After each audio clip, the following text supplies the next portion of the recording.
Hi friends, അപ്പോൾ സാപ്പിയുടെ മലയാളത്തിൻ്റെ ഏറ്റവും പുതിയൊരു വീഡിയോയിലേക്ക് എല്ലാവർക്കും സ്വാഗതം. സലാർ കണ്ടു. അപ്പോൾ സലാർ കണ്ട് ഇങ്ങോട്ട് ഇറങ്ങിയതേ ഉള്ളൂ. അപ്പോൾ സലാറിനെ കുറിച്ചുള്ള വിശേഷങ്ങളാണ് ഇന്നത്തെ വീഡിയോ നമ്മൾ പരിശോധിക്കാൻ പോകുന്നത്. മലയാളം ഡബ്ഡ് വേർഷനാണ് ഞാൻ കണ്ടത്. അപ്പോൾ സലാറിനെ കുറിച്ച് പറയുകയാണെങ്കിൽ ഒരു KGF തന്നെയാണ് സത്യം പറയുകയാണെങ്കിൽ. KGFൻ്റെ ആ ഒരു KGF ആയിട്ട് കമ്പയർ ചെയ്തത് പലരും പറയാറുണ്ട്. പക്ഷേ KGF ആയിട്ട് കമ്പയർ ചെയ്യുന്നത് KGFൻ്റെ പല ആ മ്യൂസിയം കാര്യങ്ങളൊക്കെ എഴുന്നൊക്കെയോ അവിടേക്ക് ഇവിടെ കയറി വരുന്നത് പോലെ തോന്നി പല സ്ഥലങ്ങളിലും.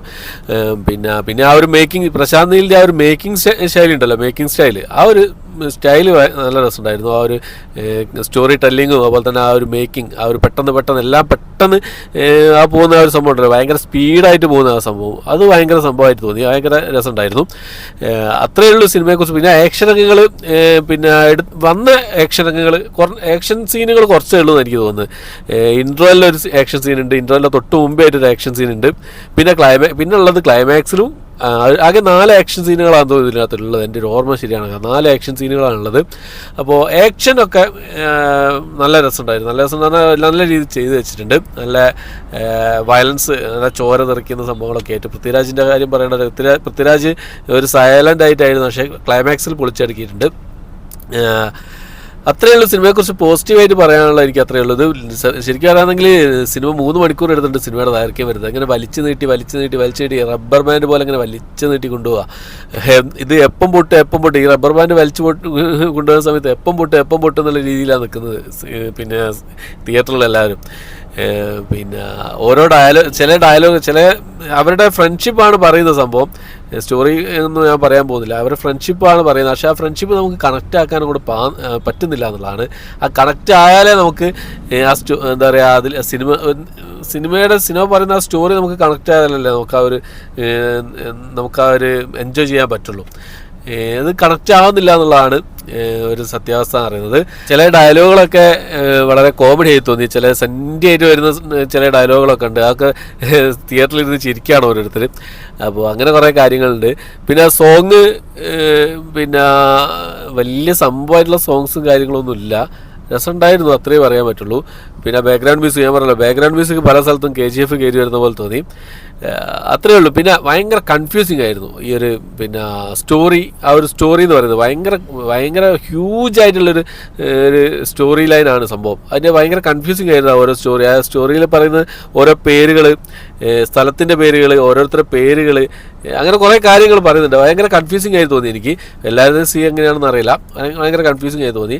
ഇതിൻ്റെ ഏറ്റവും വലിയൊരു നെഗറ്റീവ് എന്ന് പറയുന്നത് ഇതിൻ്റെ ലെങ്ത് ആയിരുന്നു. നീട്ടി വലിച്ച് അങ്ങനെ കൊണ്ടുപോവുകയാണ്. ഇത് എവിടെ ചെന്ന് അവസാനിക്കുന്നുള്ളതല്ലാണ്. പക്ഷേ പാർട്ട് 1 ആണ്, പാർട്ട് 2 വരുന്നുണ്ട്, സെക്കൻഡ് പാർട്ട് വരുന്നുണ്ട്.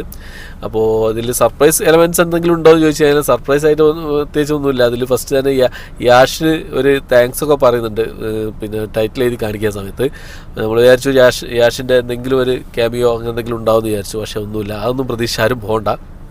അപ്പോൾ എനിക്കൊരു ഏവറേജ് അനുഭവം എനിക്ക് സിനിമ സമ്മാനിച്ചിട്ടുള്ളൂ. വലിയൊരു ഹൈപ്പിൽ വന്ന സിനിമ ആയതുകൊണ്ട് തന്നെ പ്രഭാസിൻ്റെ ആക്ടിങ്ങും കാര്യങ്ങളൊക്കെ, പ്രഭാസ് ശരിക്കും ഒരു ബാഹുബലിക്ക് മേലെ എന്നൊക്കെ പറയാം. ആ രീതിയിലാണ് പ്രഭാസിനെ ഇതിലേക്ക് നമുക്ക് മുന്നിലേക്ക് എത്തിച്ചിരിക്കുന്നത്.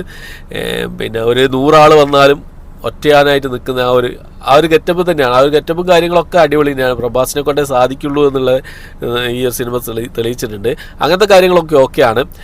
പക്ഷേ ഞാൻ പറഞ്ഞ ഇതിൽ പ്രഭാസിന് ഡയലോഗ്സ് വളരെ കുറവാണെന്ന് തോന്നുന്നു. വളരെ കുറവാണ്. പിന്നെ ശ്രുതിഹാസൻ ഉണ്ട്, നായികയായിട്ട് ശ്രുതിഹാസൻ വെറുപ്പിച്ചിട്ടുണ്ട്. സത്യം പറയുന്നത് വെറുപ്പിച്ചിട്ടുണ്ട്. പിന്നെ മൊത്തത്തിൽ പറയുകയാണെങ്കിൽ ഇത് തന്നെയാണ് ഒരു ഏവറേജ്. എത്രയേ ഉള്ളൂ ഈ ഒരു സിനിമ.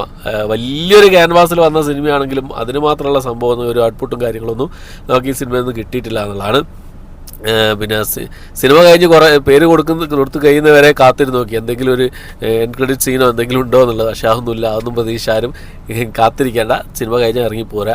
ഓക്കെ, അപ്പോൾ ഇത്രയുള്ള ഇന്നത്തെ ഈ ഒരു സിനിമയെക്കുറിച്ചുള്ള എൻ്റെ അഭിപ്രായം.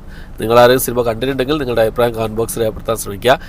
ഇനിയൊന്നും പറയാൻ വിട്ടുപോയിട്ടില്ല. പെർഫോമൻസ് കാര്യങ്ങളൊക്കെ ഓക്കെയാണ്. എല്ലാവരും പെർഫോമൻസ് കാര്യങ്ങളൊക്കെ ഓക്കെയാണ്. ആ ഒരു പ്രശാന്ത് നീലിൻ്റെ ആ ഒരു മേക്കിംഗ് ശൈലി ഇഷ്ടപ്പെടുന്ന ആൾക്കാർക്ക് എന്തായാലും ഒന്ന് പോയി നോക്കാവുന്നതാണ്. അത്രയേ ഉള്ളൂ. അതിൽ കൂടുതലായിട്ടൊന്നും പറയാനില്ല സിനിമയെക്കുറിച്ച്. ലെങ്തി ആണ്. ആ ഒരു സ്റ്റോറി പറയാൻ എന്താ വെച്ചാൽ ആ ഒരു ആക്ഷൻ ഡ്രാമ ബേസിൽ പറഞ്ഞു പോകുന്ന സംഭവമാണ്. ഡ്രാമയാണ് കൂടുതലായിട്ടുള്ളത്, ആക്ഷനല്ല, ഡ്രാമയായിട്ട് കൂടുതലായിട്ടുള്ളത്. ആ ഒരു സ്റ്റോറി, ഞാൻ പറഞ്ഞല്ലോ, ഒരു വലിയ ക്യാൻവാസിൽ വരുന്നൊരു സ്റ്റോറിയാണ്.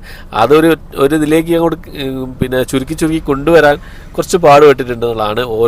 ഒരുപാട് കഥാപാത്രങ്ങൾ ഇതിൽ വരുന്നുണ്ട്. അതിൻ്റെയാണ് സംഭവം. അതെല്ലാം കൂടി ഒരു ഇതിലേക്ക് കൊണ്ടുവരണമല്ലോ.